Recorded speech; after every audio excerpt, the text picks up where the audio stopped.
16e journée de Betclic Elite et bonne année! Le basket pro français dans ton écran by la LNB, voici ton résumé. Avec seulement une victoire sur les 11 derniers matchs, Fos-sur-Mer se retrouve dans une situation très délicate en fond de classement. Après un bon départ, les Phocéens voient les Parisiens revenir. Plus qu'un point d'avance ici, Stephen Brown, qui jouera 37 minutes, terminera top scorer des Bayers avec 18 unités, drive efficace. Sauf que le Paris Basketball profite de quelques erreurs des locaux pour prendre les commandes. Ballon récupéré par Wallace qui va utiliser ses qualités en contre-attaque. Cercle attaqué, panier plus la faute. Au retour des vestiaires, situation similaire. Allman subtilise ça et offre une action encore plus facile pour cette fois Amir Sims. Combatifs, les sudistes s'accrochent et inscrivent 18 points dans le troisième quart. Même total que les visiteurs, mais surtout même total que Wallace, qui ajoutera aussi 7 rebonds. L'Américain fera la différence dans la fin du match, tout en continuant de progresser dans la hiérarchie des meilleurs marqueurs. 4e match de suite à plus de 14 points. Paris grimpe à la 10e place quand Fos Lanterne Rouge s'effondre. Que peut-il arriver à Dijon quand Marquis McDuffie, dès le premier quart-temps, semble posséder? Observez ce shoot au buzzer quasiment depuis la table des officiels. Faudra nous expliquer. Pour autant, les Nancéens ont sorti le grand jeu dans le premier quart-temps avec 28 points marqués. Il faut être à la hauteur et Robin du côté s'y colle. Meilleure perf de sa saison, 16 unités. 41-41, encore 4 minutes 30 à jouer. En première période, le Sluk en mal de victoire sans qu'il y ait un coup à jouer. Scott trouve des passes lumineuses dans une défense pourtant bien resserrée. Dijon et Nancy dans un mouchoir de poche. Dans le troisième quart, les Bourguignons parviennent à être un peu plus tranchants en attaque. Le All-Star McDuffie n'est pas en reste. Un gros tir extérieur supplémentaire en ajoutant 5 rebonds, 3 passes et 2 contre. L'Américain est partout. Le revoici pour un service d'hélice dans la peinture. Les adversaires là-dessus sont débordés et alingués par au dunk. 78-69, quart décisif. Les joueurs de Sylvain Lautier ne veulent pas renoncer et veulent changer le scénario. Le shooter Labanca est trouvé par Gombo, plus que 6 points d'écart. Mais McDuffie ne veut absolument pas encaisser un hold-up. Il continue de faire des kilomètres et jouer tous les ballons chauds. Allez haut pour Ware. À 46 secondes de la fin, c'est terminé. 11e victoire, la formation de Markovic engrange de la confiance.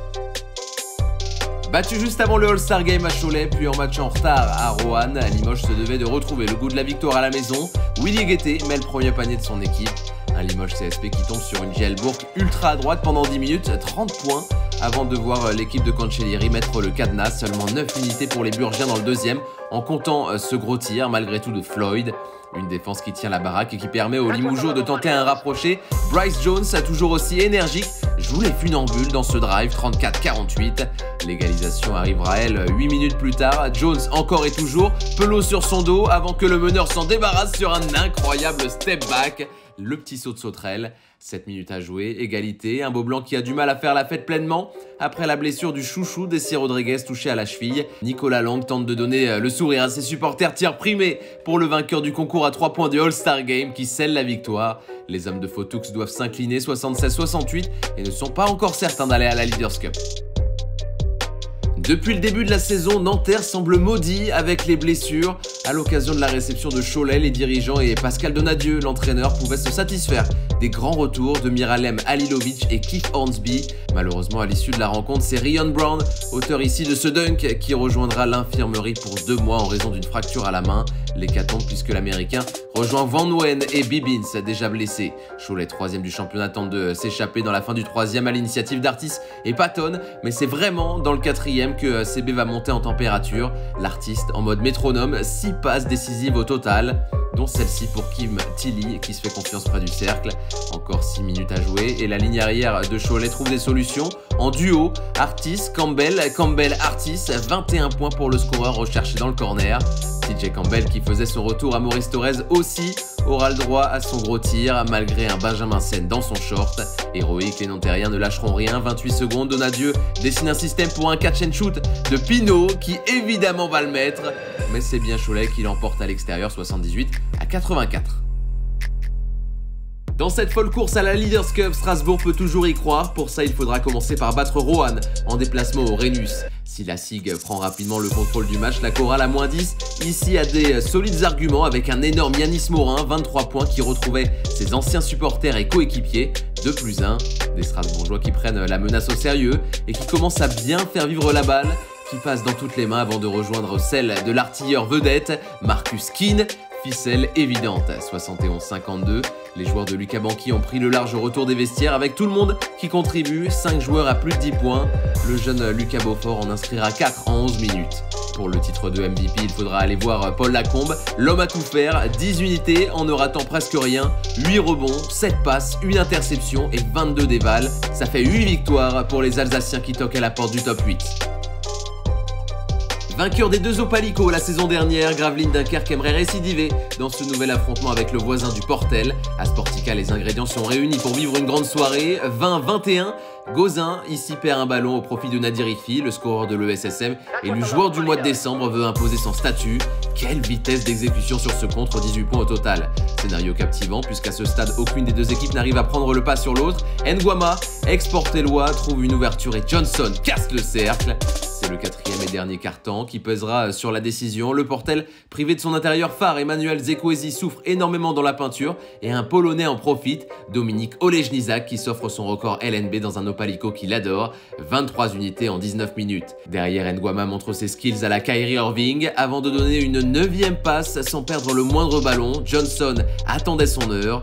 On se dit alors que c'est terminé, mais il faudra saluer la combativité de l'équipe de Girard dans ce derby qui jusqu'au bout ne lâchera pas. Vivement le retour au chaudron. Capitale sera cette rencontre pour le MSB à Antares, là aussi dans cette espérance de qualification pour la Leaders Cup. Blois qui nage en plein doute doit bien commencer ici.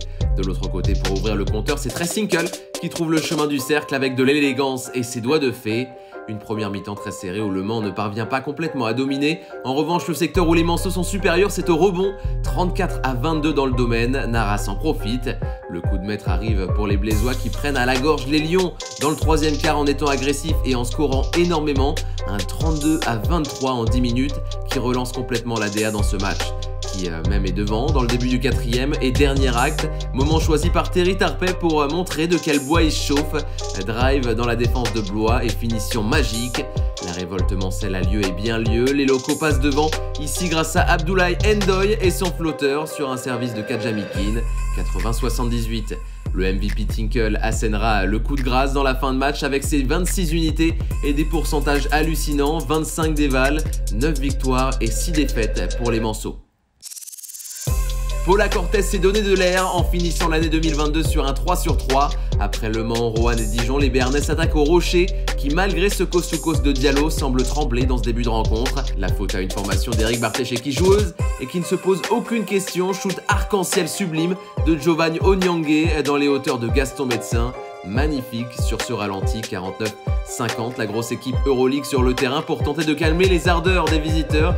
James Blossom Game Okobo qui trouve Motier Jonas, le lituanien sur sa feinte spéciale. Mike James qui sortira une perf à 22, la star de la Roca Team qui manquera aussi quelques tirs à 3 points qui seront malgré tout bénéfiques à Hall. Le fou furieux, les claquettes pleuvent, 13 unités en 18 minutes. Sur cette action, Donta Hall va y retourner mais surtout prouver qu'il n'est pas humain. Sortez-le de la salle. Pourquoi tant de violence, monsieur Hall? 77-75 minutes à jouer, l'élan toujours dans la danse et Stockton sent que c'est jouable, pick and roll classique avec Shikoko. Mais cette affaire sera malgré tout assurée par Monaco qui n'aura pas été parfait dans cette rencontre tout en assurant l'essentiel, le succès. Dernier match et non des moindres, Boulogne-Levallois-Asvel, un choc très attendu à Marcel Cerdan, des journalistes américains venus voir Wembanyama et qui auront aussi vu Banja, de la dynamite dans les jambes. 21-17, Hugo Besson drafté l'an dernier a lui aussi la ferme intention de prouver sa valeur, la finition à 2 mains est spectaculaire et périlleuse. Obasohan qui l'accompagne, mais qui ne peut faire que ça, N1 accordé par les arbitres. Boulogne-Levallois toujours devant, sauf que Lyon-Villeurbanne revient en deuxième mi-temps avec des intentions. Yves Ponce avait dunké au-dessus de la licorne au All-Star Game, il récidive, cette fois en game. Quelle vitesse dans le spin pour aller écraser ça derrière. Et pourtant ce match se décidera avec Victor Wembanyama, l'ancien de l'Asvel rêvait de triompher, et bien c'est ce qui va se passer. Waiters est l'option choisie pour le drive, qui se loupe, si n'y arrivera pas, mais Wemby est là, claquette dunk pour la gagne.